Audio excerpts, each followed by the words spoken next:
साथियों, आज ये दिन हमें वंदे मातरम की असाधारण यात्रा और उसके प्रभाव को जानने का अवसर भी देता है।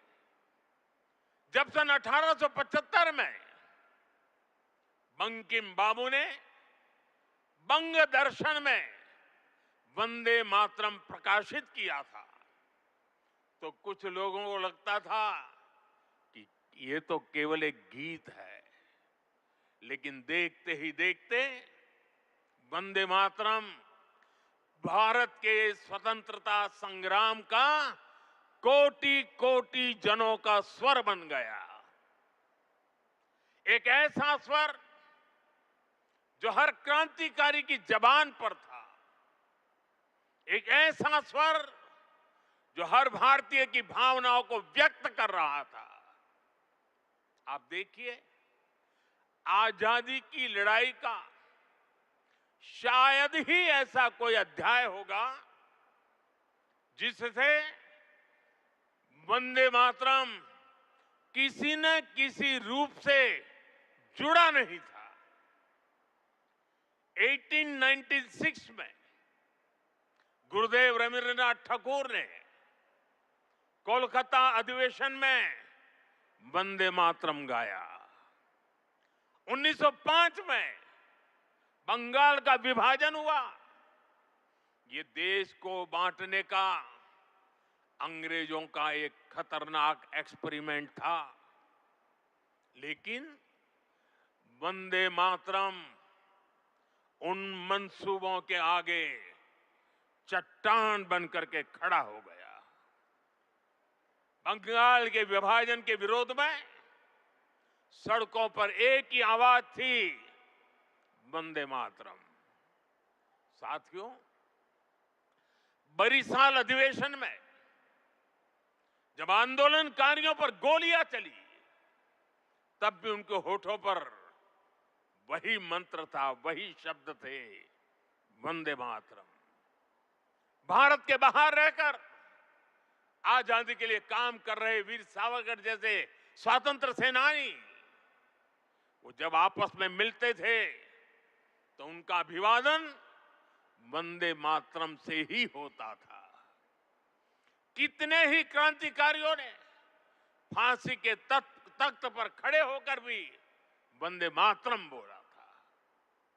ऐसी कितनी ही घटनाएं, इतिहास की कितनी ही तारीखें, इतना बड़ा देश, अलग अलग प्रांत और इलाके, अलग अलग भाषा बोलने वाले लोग, उनका आंदोलन, लेकिन जो नारा, जो संकल्प, जो गीत हर जबान पर था, जो गीत हर स्वर में था, वो था वंदे मातरम। इसलिए भाइयों बहनों, 1927 में महात्मा गांधी ने कहा था, वंदे मातरम हमारे सामने संपूर्ण भारत का ऐसा चित्र उपस्थित कर देता है जो अखंड है। श्री अरविंदो ने वंदे मातरम को एक गीत से भी आगे उसे एक मंत्र कहा था। उन्होंने कहा, ये एक ऐसा मंत्र है जो आत्मबल जगाता है। भिकाजी कामा ने भारत का जो ध्वज तैयार करवाया था, उसमें बीच में भी लिखा था वंदे मातरम।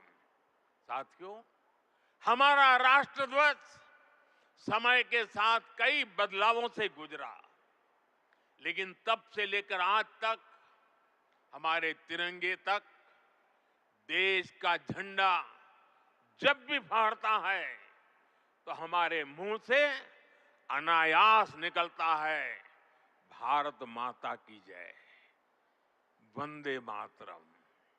इसलिए आज जब हम उस राष्ट्र गीत के 150 वर्ष मना रहे हैं, तो ये देश के महान नायकों के प्रति हमारी श्रद्धांजलि है।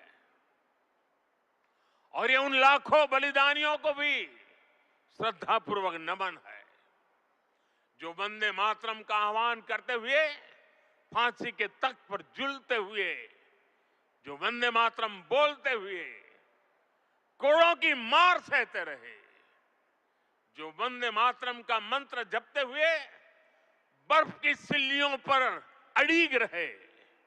साथियों, आज हम 140 करोड़ देशवासी ऐसे सभी नाम अनाम गुमनाम राष्ट्र के लिए जीने मरने वालों को श्रद्धांजलि देते हैं, जो वंदे मातरम कहते हुए देश के लिए बलिदान हो गए, जिनके नाम इतिहास के पन्नों में कभी दर्ज ही नहीं हो पाए,